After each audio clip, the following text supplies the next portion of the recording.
Dando continuidade a respeito da inter-relação entre a periodontia e os procedimentos restauradores, podemos considerar que esta inter-relação é de tal ordem estreita que um dos critérios que utilizamos para avaliar a qualidade de um tratamento restaurador é a resposta dos tecidos periodontais ao longo do tempo.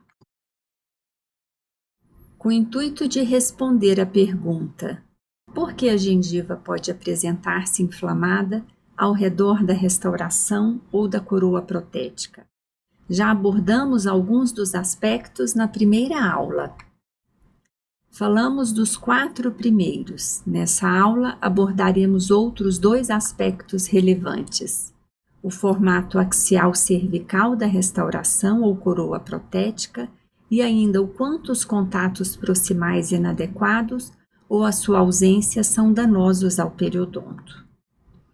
Relativo aos contornos coronários considerados fisiológicos, falaremos a respeito das características do perfil de emergência, linhas angulares de transição, sobre as características adequadas dos contatos proximais e ainda sobre o contorno coronário supragengival. Importante se faz estabelecer que o contorno cervical da coroa apresenta uma relação direta com o periodonto marginal. Sobre o perfil de emergência nas faces livres, o traçado em vermelho compreende a maior distância vestíbulo-lingual da coroa dentária, comparada aos outros traçados em azul. Significa que nesta porção, traçada em vermelho tanto por vestibular como por lingual ou palatina, encontra-se a maior convexidade da coroa. Referida convexidade é o perfil de emergência. Para um dente sem perda de inserção, a maior convexidade do dente encontra-se subgengival ou ao nível do sulco gengival. Conceituando o perfil de emergência, é o contorno cervical da coroa dentária quando esta emerge da raiz. Esse perfil é ligeiramente convexo dentro do sulco ou ao nível da margem gengival. Esta convexidade não deve existir além do terço cervical da coroa. Exceção se faz na face lingual de premolares e molares inferiores, pois a convexidade encontra-se no terço oclusal. A natureza sabiamente estabeleceu maior convexidade no terço oclusal da face lingual de premolares e molares inferiores para que o alimento, ao ser triturado, seja mais facilmente jogado para a língua. O contorno coronário cervical nas faces proximais, o perfil de emergência, deve ser reto ou ligeiramente côncavo. Se o contorno for abaulado ou apresentar convexidade, faz compressão na papila e o epitélio, uma vez comprimido, perde a ceratinização, deixando a gengiva nesse local mais vulnerável à inflamação, pois a ceratina é uma proteção. Observe o contorno coronário nas faces proximais reto ou ligeiramente côncavo. Outro contorno coronário são as linhas angulares de transição. Para cada dente, observam-se 4 linhas angulares de transição: mesiovestibular, distovestibular, mesiolingual e distolingual, que se formam pela união de 2 superfícies. Cada união, quando marcada com grafite, é visualizada como uma linha, e quando analisada de perfil, apresenta-se reta desde a junção cemento-esmalte até o contato proximal. Exceção se faz para as linhas mesiovestibular e distovestibular dos incisivos superiores e para as linhas mesiolingual e distolingual dos molares superiores, pois apresentam ligeira convexidade. O caso clínico mostra a presença de facetas diretas confeccionadas em resina composta nos dentes 13 ao 23. Observe a presença de contatos proximais extensos que causaram compressão na papila, dificultando o adequado controle do biofilme. A alteração nos contornos coronários, incluindo o perfil de emergência na área cervical e linhas angulares de transição, levaram ao quadro de inflamação apresentado. Após ajustes dos contornos coronários cervicais, incluindo o perfil de emergência e linhas angulares de transição, associados ao reforço da técnica de higiene bucal, a gengiva progressivamente apresentou sinais de melhora. No dente 22, ainda será necessário melhor polimento, visando melhor resposta tecidual. Observe que os formatos dentários cérvicos axiais corretos possibilitaram com o tempo a formação da papila. Outro contorno coronário é o supragengival. Este contorno da coroa deve apresentar um formato reto. Observe a figura 1, relativa ao contorno supragengival dos dentes naturais. Há uma proporção entre contorno coronário supragengival e o periodonto. Diferentemente da figura 2, os dentes foram construídos proteticamente e há um sobrecontorno supragengival para a maioria dos dentes. Há uma desproporção entre o contorno coronário supragengival na figura 2 e o contorno do periodonto. A presença de convexidade no contorno coronário supragengival das coroas protéticas. O sobrecontorno supragengival pode dificultar o adequado controle de placa e favorecer, consequentemente, o acúmulo do biofilme e inflamação. Adicionalmente, sob o ponto de vista estético, deixa os dentes com uma aparência não natural e, consequentemente, antiestéticos. O ponto de contato atua como estabilizador dos dentes, prevenindo o movimento dental individual, mantendo assim a oclusão fisiológica, além de proteger o periodonto. Os contatos proximais devem ser colocados no terço oclusal e ou no terço médio. Se o contato for extenso até o terço cervical, conforme mostra a figura, leva à compressão da papila, formação de área de Coll, dificultando no controle do biofilme e favorecendo consequentemente a inflamação, que pode levar à perda óssea. O que é a área de Coll? É uma depressão entre dois picos, ou seja, na região da papila interproximal, a gengiva apresenta uma depressão com um pico vestibular e outro lingual. Os dentes normalmente apresentam área de Coll, principalmente os dentes posteriores. No entanto, quanto mais extenso for o contato proximal, maior será a formação de área de Coll. E qual a implicação clínica?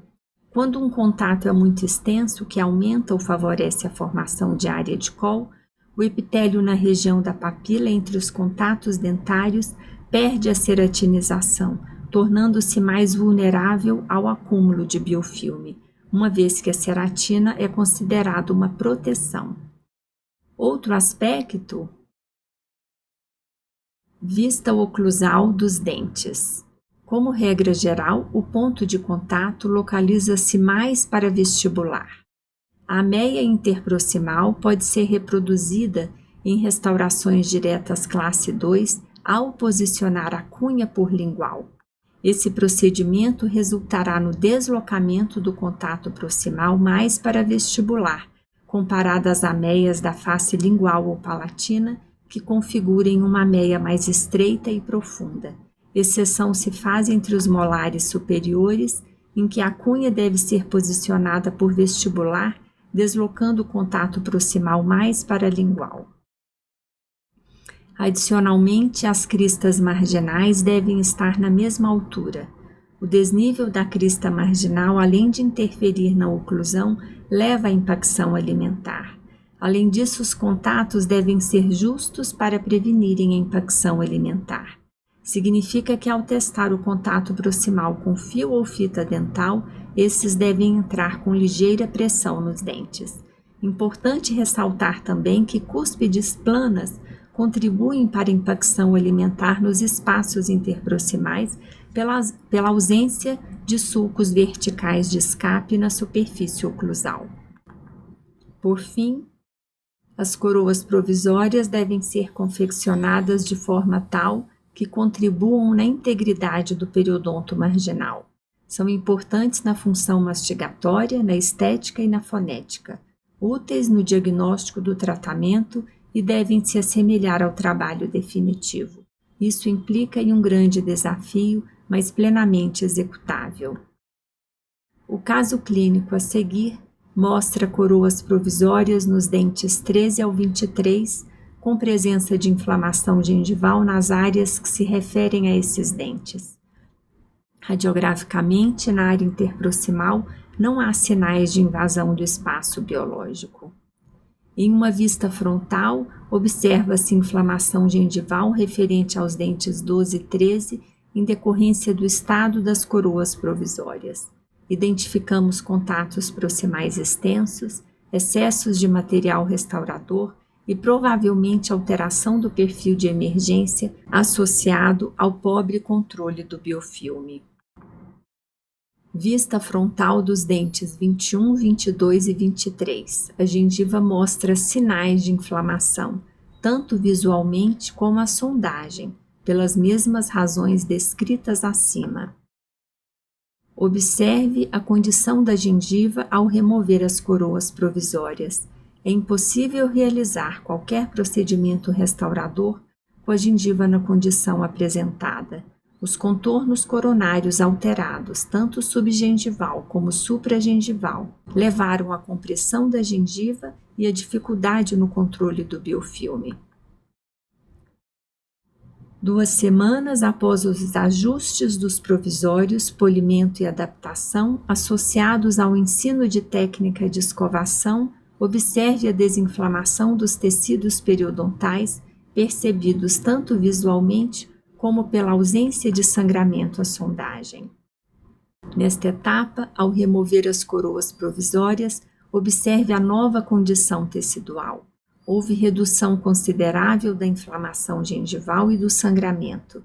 Entretanto, os contornos coronários dos provisórios poderão ser melhores trabalhados. Observe as setas que mostram certo grau de inflamação tecidual.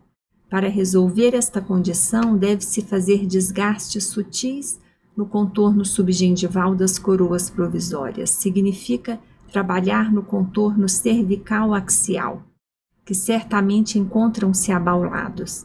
Isso diminuirá a compressão do epitélio sulcular, que progressivamente a área não mostre sinais de inflamação, como pode ser percebido em algumas áreas.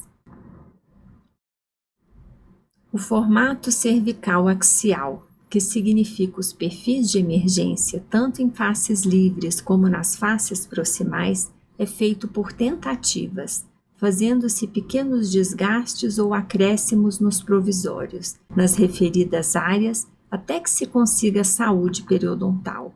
Observe as setas que correspondem aos locais onde os perfis de emergência encontram-se adequados, como pode ser percebido pela ausência de inflamação. O contorno coronário na região cervical, quando adequado, não causa compressão no epitélio sulcular.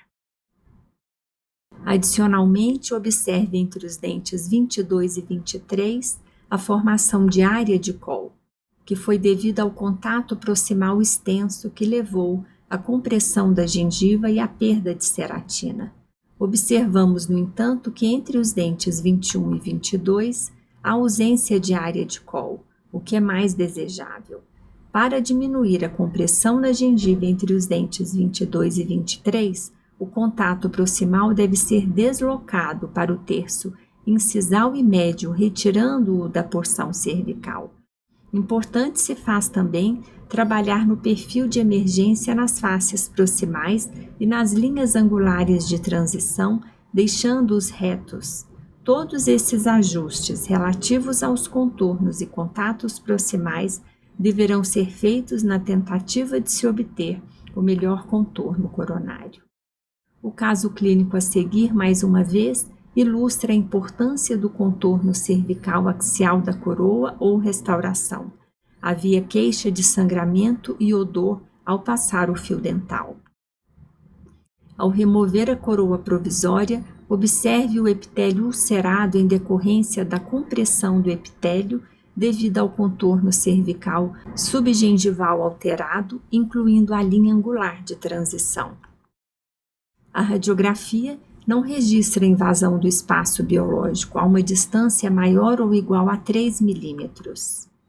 Em A, observe as linhas angulares de transição abauladas que causaram compressão na papila e ligeira convexidade cervical, tanto em faces livres como nas proximais. Em B, compare o formato do provisório após ajustes dos contornos cervicais, incluindo ajustes nas linhas angulares de transição.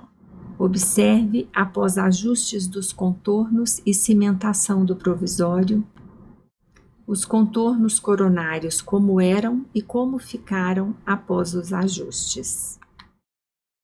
A aplicação dos princípios relacionados à inter-relação entre a periodontia e os procedimentos restauradores, associados ao adequado controle do biofilme, contribuirão no alcance da saúde periodontal e, consequentemente, no sucesso do tratamento restaurador, uma vez que requer término cervical bem definido que permita acesso à moldagem, adaptação da margem restauradora, permitindo assim a longevidade do tratamento e da saúde dos tecidos periodontais marginais. Os ajustes no formato cérvico-axial da coroa provisória levou à saúde dos tecidos periodontais ao longo do tempo, como pode ser percebido, incluindo o restabelecimento do pontilhado em casca de laranja.